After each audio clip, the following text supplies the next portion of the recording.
Pakistan obviously very much at the forefront of Americans' minds after the raid to kill Osama Bin Laden. Many people very skeptical or even critical because he was found so close to the capital. Are you concerned that that one event can color people's perceptions of Pakistan long term and maybe set back relations and all the things that you've done over the years to help make Pakistan a better place both politically and socially? I think that is what upsets most people, that the last thing Pakistanis would have wanted that Osama was in their backyard.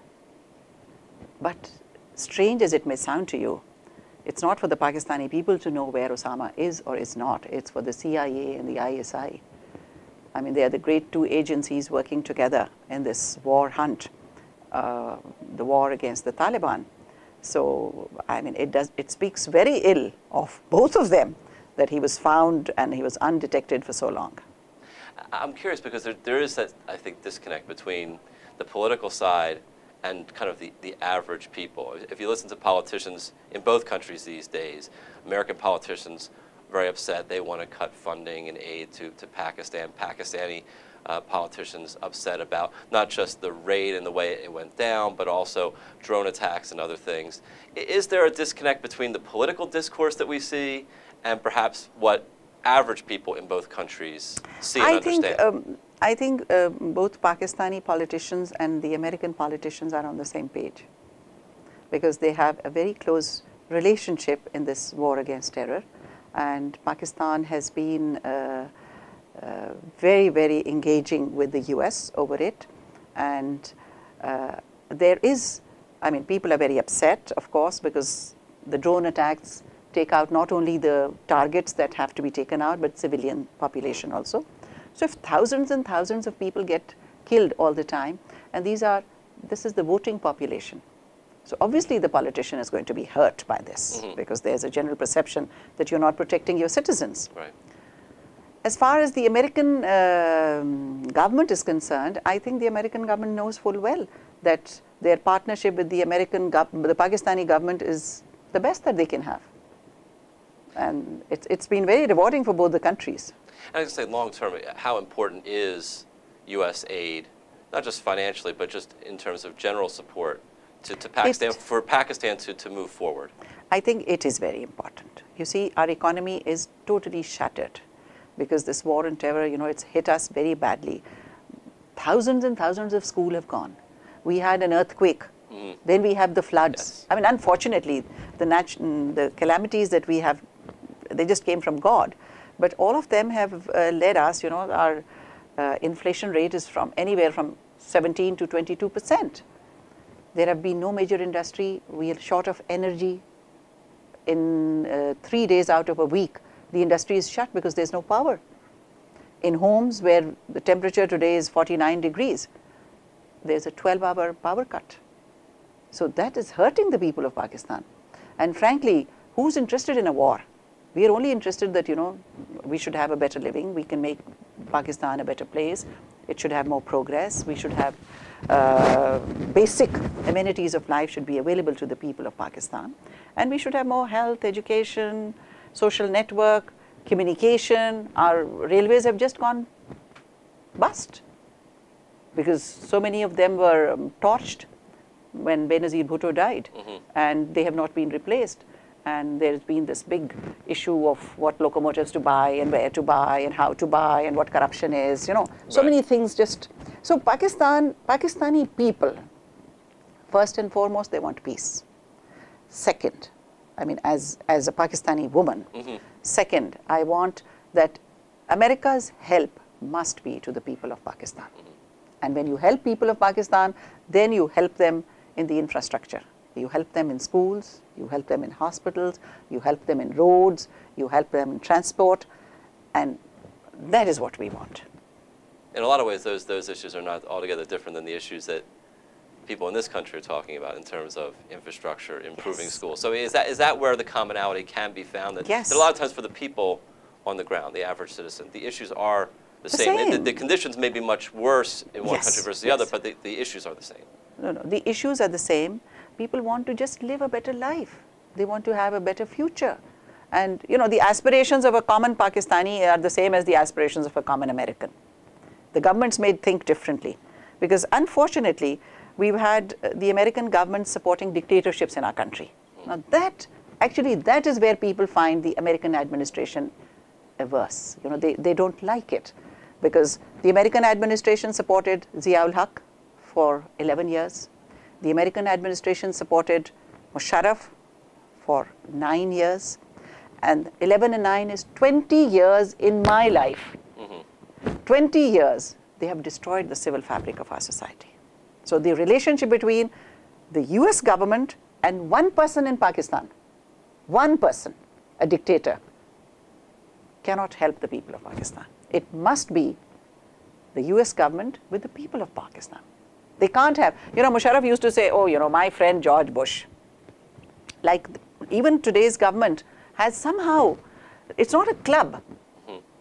People, your government is representative of the people of this country. Our government today is representative of the people of the country. If the two governments have an agenda or a program whereby they are going to help each other, it's going to be for the people. So somehow it translates into personal friendships. For instance, you know, when we had our Chief Justice retired by the military dictator, and we were fighting, we fought a long battle for his restoration, and we didn't see America coming in to help. And we were talking about rule of law. We were talking about justice. We were talking about 76 judges sent home and imprisoned. And not only the Chief Justice of Pakistan with his 4 children, 1 disabled, he was put in a cell in his own house. He was not allowed to come out of that house. And what we asked of the government of the USA, I mean, they say, you know, we support democracy, we support rule of law. They must support democracy. They must support rule of law. That is what the people want. They must never support dictatorships. Having said all of those things, what is the central message that you hope to convey during the various stops on your time here in Wilmington? Is there one central thing that you hope people take away? Yes, I want them to know that Pakistan is a peaceful country. It's a progressive, peaceful country with rule of law. We have a constitution. We have rules where men and women are equal before law. We are a South Asian country. We are not an Arab country. Don't ever put us in that slot. Osama Bin Laden was not a Pakistani. He was an Arab. All of the Talibans who are now roaming the world are not Pakistanis. They really belong to the area between Iraq and Palestine and Africa. They come from Yemen, they come from Somalia, they come from Egypt. They don't come from Egypt, I think, but they come from Saudi Arabia. So they need to do something with them. Generally speaking, have you found average Americans you've spoken to receptive to that message? Totally. You know, when the Chief Justice was dismissed, who gave honor to him? The lawyers all across North America. They stood up and chanted slogans in his favor time in and time out. Who gave him the Medal of Freedom? The Harvard Law School. This was the 3rd time that they awarded a medal. Thurgood Marshall, Nelson Mandela, Chief Justice of Pakistan. So the people of America are good people. They have their hearts in the right place. They understand the problems of the world. They sympathize with those that are fighting for causes. And they understand that Pakistan needs to be supported. I guess from your perspective, support from America, and then I guess within Pakistan itself, the people try to continue to do what they can do to better things politically and socially in Pakistan. Yes, you know, you'll be amazed to learn that we have a culture of philanthropy. You know, when the Americans say that, you know, why should we give money to you? We support ourselves more than anybody can support us. The greatest amount of money, the philanthropy in Pakistan, the greatest amount of money is given by Pakistanis themselves. We have had the floods, we've had the earthquakes. I mean, it was amazing when the earthquake happened, some Pakistani Americans from, Pakistani doctors from Washington, I think about 20 or 30 of them, they took a plane load of medicines, arrived in Pakistan.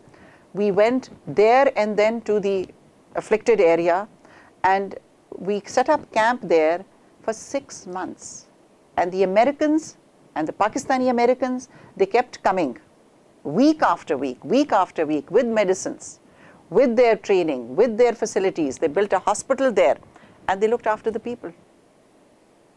The American government also came to our rescue. I mean, the Chinook helicopters were there. In fact, we took the Chinook helicopters to reach the places where we needed to be. So the American people, it's no problem. But when George Bush favors General Musharraf in Pakistan, that's not the act that Pakistanis like. Generally optimistic, though, that things are moving in the proper direction and that there will be the progress in our lifetime that you want to see? Well, you know, as you know, that the world is a much poorer place than it used to be. And now there are food shortages, there's going to be water wars, and these things look in our face. But I think with greater help from each other, because the world is a much smaller place than it was yesterday, and people do understand the problems of other nations.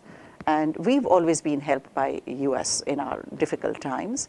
And we need to focus on our infrastructure, on our manpower, and we need to build that manpower to help our people to come into the first world.